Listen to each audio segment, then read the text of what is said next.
wise philosopher once said, "There's more to life than hair, but it's a good place to start." These are the words that greet me every time I unpack my suitcase to find that my mother has once again slipped me a far too expensive student's Aussie shampoo. I think it's her way of sort of tucking me in, just as far as your 20-year-old daughter can be tucked in.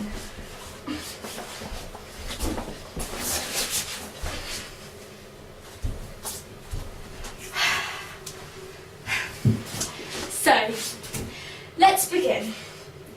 Once upon a time, there was a little family of 5.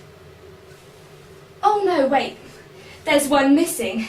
You see, though pretty children they all were, the youngest was the prettiest. She was so lovely, there was no end to her loveliness.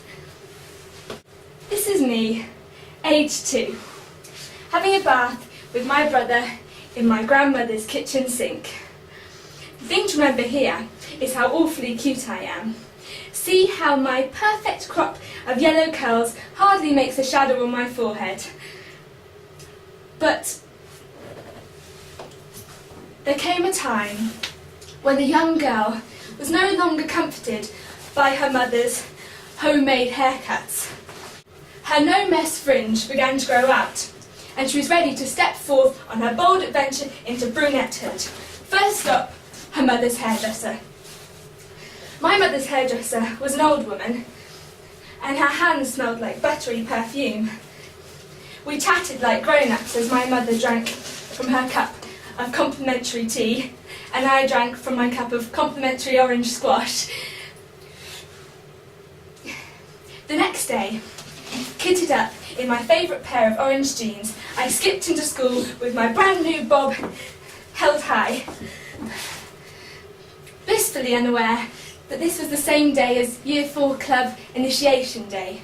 Year 4 Club, founded by those girls whose parents let them stay up late to watch Spice Girls.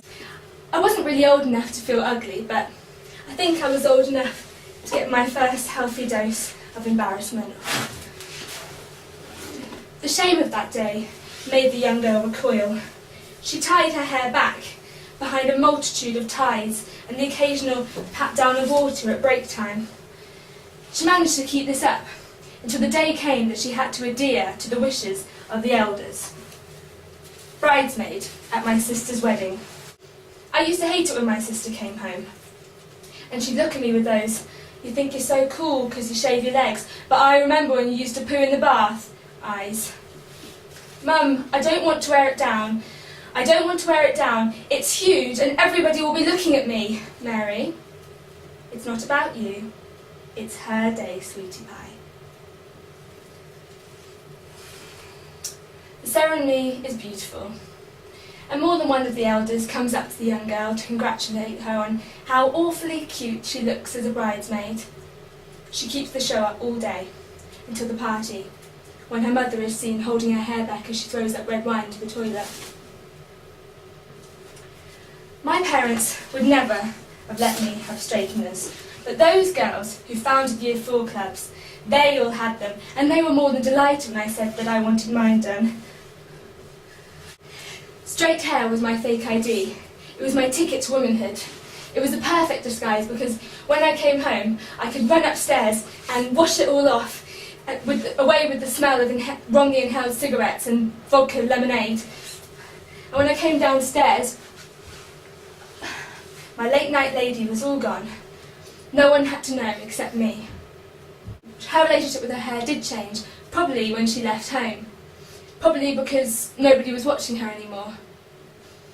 Now, I could spin you through stories about this one, but, well, I won't, because when the girl stopped needing looking after, she started longing for that feeling of her mother washing her hair in a kitchen sink.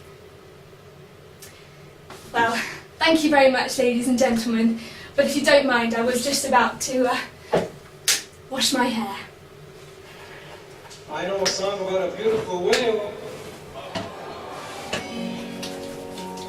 Shall we sing Baby Beluga together? A 1 and a 2 and a 3 and a 4 and